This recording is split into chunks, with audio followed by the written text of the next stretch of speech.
గంట కూడా friendly discussion అంతే మళ్ళా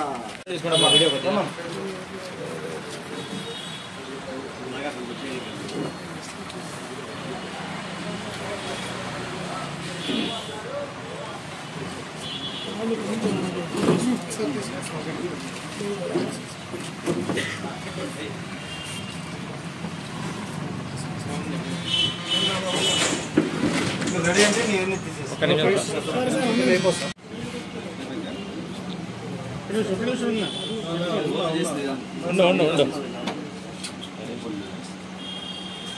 సీల్ చేసినట్టు లెక్క.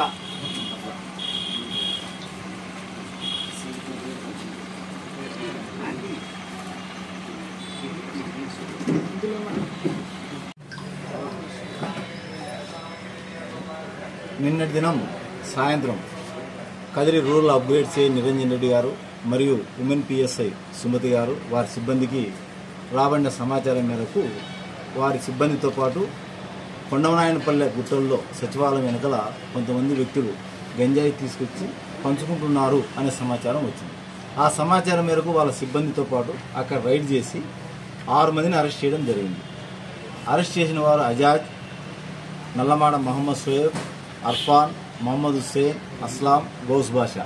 ఈ 6 మంది కూడా అక్కడ ఉండే గంజాయి పెద్ద పొట్లాల్లో నుంచి మరి చిన్న పొట్లాల్లోకి మార్చేటప్పుడు రైడ్ చేసి పట్టుకోవడం జరిగింది. అయితే ఇందులో అజాజ్ అనే వ్యక్తి చాలా కీలకమైన వ్యక్తి. వీళ్ళంతా కూడా కదిరివాసులే.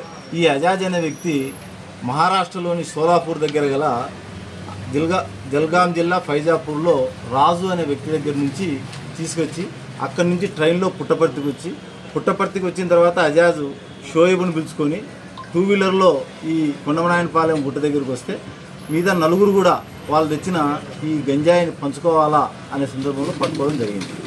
మాకు రాబడిన సమాచారం మేరకు పంచాయతీరాజ్ల సమక్షంలో వాటిని సీజ్ చేస్తే అది సుమారు 10 కేజీల గంజాయిగా తేలింది. వారి వద్ద నుంచి 3 ద్విచక్ర వాహనాలు, 10 కేజీల గంజాయి, 5 సెల్ ఫోన్లు కూడా సీజ్ చేయడం జరిగింది. మా విచారణలో భాగంగా ఎంత కొనుక్కుంటున్నారు గంజాయి అంటే వారు చెప్పింది కేజీకి 2000 చొప్పున కొనుక్కుంటాము. అవి చిన్న చిన్న పొట్లాలు చేసి వారికి గతంలో పరిచయం ఉండే కదిరిలో ఉండే వాసులకు అమ్ముతాము. ఒక్కొక్క పొట్లం 500 నుంచి 700 రూపాయలకు అమ్ముకుంటాము. కేజీకి సుమారు 7000 నుంచి 10,000 రూపాయలకు మేము సంపాదిస్తాము అని చెప్పినారు. ఇందులో ఈ రాజు గురించి మళ్ళీ మేము సోలాపూర్కు టీం డిప్యూట్ చేయడం కూడా జరిగింది. అంతేకాకుండా ఇంకా కూడా దీంట్లో లోతైన దర్యాప్తు చేస్తాము. దీని వెనకాల ఎవరెవరు ఉండేది కూడా మేము అనాలిసిస్ చేసి వారిని కూడా తొందరలో పట్టుకుంటాం. ప్రస్తుతం ఇప్పటి వరకు దర్యాప్తులో ఏం తేలలేదు. అట్లా ఏదైనా ఫర్దర్ దర్యాప్తు తేలితే దాన్ని చర్య తీసుకుంటాం. సార్, ఈ సంఘటనలో ఒక ఇన్నోవా వాహనం కూడా పట్టుబడింది. అదంతా పూర్తిగా అవాస్తవం, దాన్ని వదిలేశారు. పూర్తిగా అవాస్తవం.